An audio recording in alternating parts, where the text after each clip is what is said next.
Guys, what a beautiful night. It's not very often that you get a chance to drop two banners.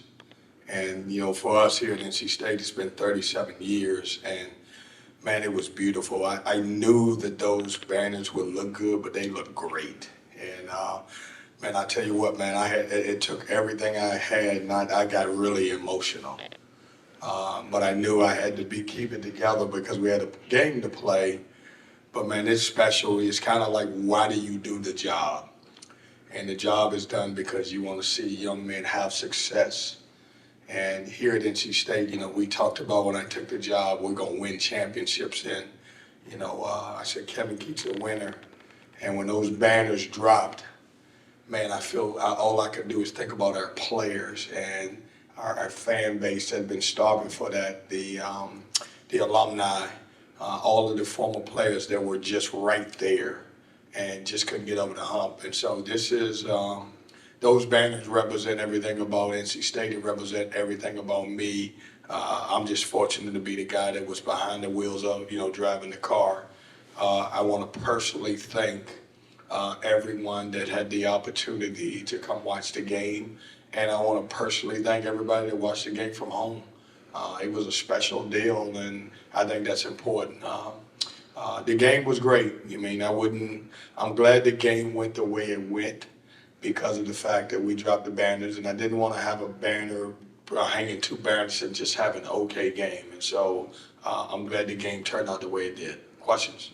Kevin, you talk about your emotion, but on the other side, how much do you think that it helped the players that were here last year? Because in particular, Brion and Ben Middlebrooks really seemed like they had a lot of juice tonight.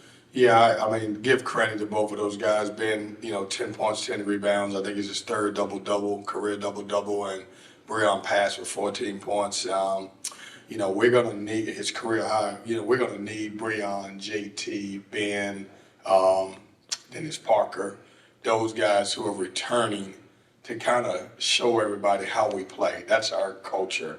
My job is to try to put in, plays and defensive schemes and all that other stuff. But it's nothing better than on opening night when two of your guys really play well. And I think the other guys play really, really hard tonight. But to answer your question, it had to be emotional for those guys. It was great having Casey Morsell back. I told him I'm going to go watch his feed now. And if it's not good, I'm going to tell him you can't be saying, hey, they got to be better defensively, when I told him he had to be better defensively also. Speaking of defense, Coach, what was your assessment on your team tonight defensively? A lot of times you ran a four-guard lineup, 4-on-1, 94 feet pressure. What was just your assessment on the D? Well, I thought we flew around. This is what I wanted with this team. It was a great start to it. Obviously we made them play a little bit more one-on-one basketball. They had 5 assists and 17 turnovers. On our end, I thought we shared the ball. Those 20 assists is more than we've had. We didn't get 20 assists last year at all. And so 20 assists on 38 made field goals was pretty impressive. But I thought we did some good things. We obviously, if you want me to be picky as a coach, we foul too much. Not all the way, all the time, just a second. Wink, wink. But I thought they got to the free throw line a lot tonight, and we've got to clean that up. We got to do a better job with that. You talked a little bit about Brion, but not only did he have a career high, he doubled his career high. What have you seen this offseason that gives you confidence that he's ready to have a bigger role for this team? He's been right there, right there in practice. He's getting better. I think the mere fact that he's been practicing against some really good players, and Brion's been very patient. And he's probably been our best ambassador in that program. When recruits come on campus, he do a great job with it. When you think about NC State basketball, that guy represents it the right way. He'll graduate from NC State, which is very rare for a guy in these days and ages to start here and finish here. And so I'm happy because his hard work paid off, and I hope he continues to get better. And I like what I saw from him tonight. Y'all had, I think, 11 turnovers and 8 were in the first half. Was there anything specific that you said at halftime that kind of made that change? Yeah, stop turning the ball over.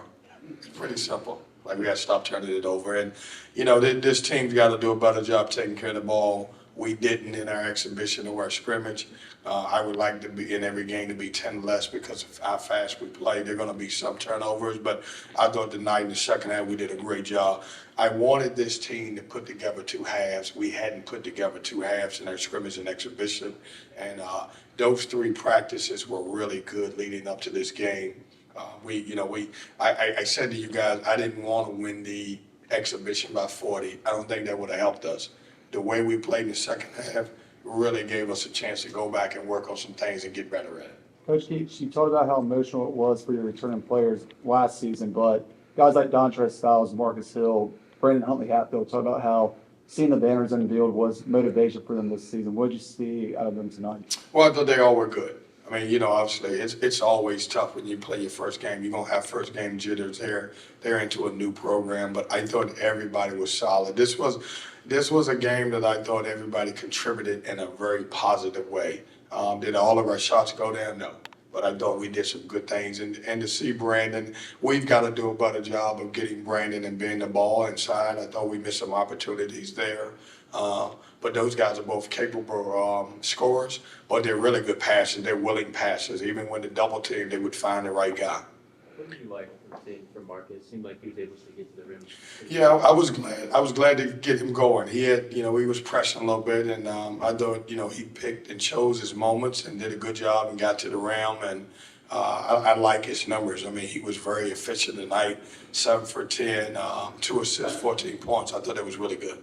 You were able to play a lot of different lineups again tonight, but did the absence of Ishmael kind of simplify the front court a little bit for you? No, not really. I knew we were going to play. I knew that we were going to play a smaller team that really was going to roll out 4 guards. So, and I knew I was going to play Ben or Brandon at the 5, and that's it. I just knew that I was going to have to do that. So, and it also gave us a chance, playing guys like Bryce Hurd, getting them extra minutes, playing him as a small ball guard. I thought he did a really good job in that area too. What was Ishmael's issue tonight? So Ishmael will not play on Friday either.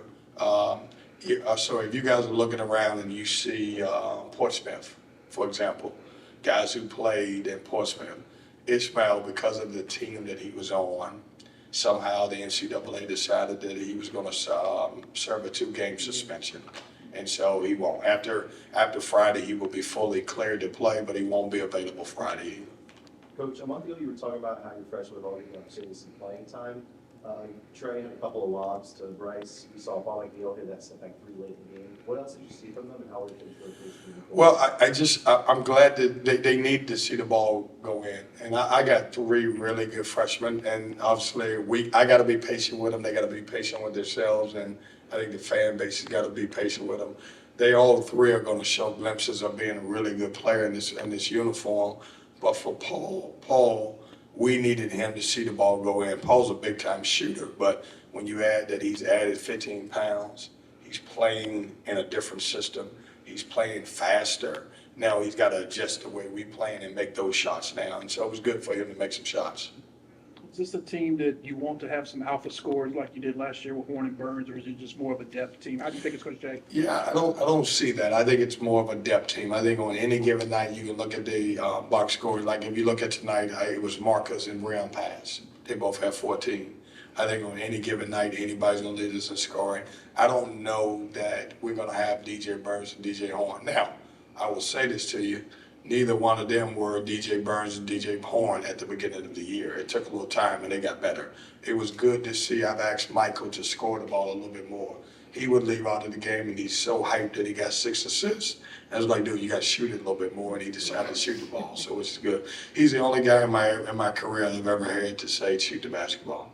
Even on a night where you scored 97 points, you seem like you've almost lost your voice. Yeah, I mean, I'm in it. Like, you guys know this is like, hey, this was game 1 for me too, so I got a lot out of it too. I got better. I did lose my voice, and my trainer was bringing me cough drops, and I was looking at him like, what? I didn't have the ability to yell at the referees enough because I lost my voice. Not having a go-to scorer, like you said, how important is it going to be to score in transition like you guys did tonight? Having 4 guards out there and 2 bigs that can run the floor like Ben and Brion. Yeah, I wouldn't say that I don't have a go-to scorer. I just think that go-to scorer is going to be every game who's a hot hand. You know, there was a stretch when Marcus was playing well, and we said, let's get him the ball. So I think it's going to be more of a feel than anything. I do think this team, because we can defensive rebound, we're a really good transition team when we run. Sometimes we don't run all the time, and we got to continue to get better at it, but we ran tonight, and that was good. You're a coach that's dealt with, losing your leading scorer from the year before, year after year. What have you learned from that from the years this year? Yeah, don't say year to year, just say the truth. I lost my leading scorer every year that I've been here. I don't know what in the world is going on with this transfer portal. Now they've all graduated. No, we do a great job, assistant coaches, and developing guys. And we've always done that. We want to continue to do that. I love developing players. You guys know me. I get motivated when people, talk trash about my guys and how good they're not. And at the end of the year, wink, wink, Michael is the hero now. He got the loudest claps when he ran out. I remember everybody talking about, can he play here and was he good enough and is he a Kevin Keatts guard? Pretty damn good now, isn't he? Coach, there was a sequence right before halftime where I believe Hurd had grabbed the defender and he didn't move his feet, and you slapped the floor and you gave him a teacher moment. Yeah. How are your players able to kind of take that constructive criticism, not the heart, but kind of elevate their game after a sequence? Well, I think those guys know I have their best interest at heart. I just don't yell to yell. And, these are teaching opportunities. And with him, he's a sponge. Like, he's probably a little bit more advanced as our freshman as far as knowing basketball a little bit more. And he knew he made a mistake right at the end. He did, obviously bumped the guy. That one was a foul at that time, Ben seemed to be playing with the same energy he did in the first round game against Texas Tech. He had a stretch where he had a block along two, then he stole the inbound and got it immediately after. What do you see in him, and how important is he going to be with the absence of Burns and Euro? Boy, I got after him after the exhibition game. And here's what happens, and this is nothing because of the exhibition games. I like having individual meetings going into the season. And so we had our individual meetings, and I lit him up because I just didn't think he played as hard as I was like, who are you? You're a hard-playing dude.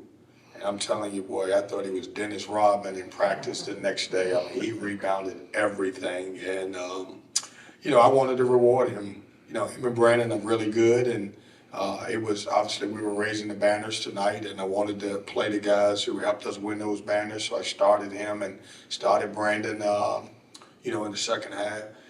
But Ben's going to be good, and those guys, as they grow, they will be able to play together at some point, just depending on the team. But I like what Ben brought to the table. Like, he was the Ben Middlebrooks that we've always wanted and needed.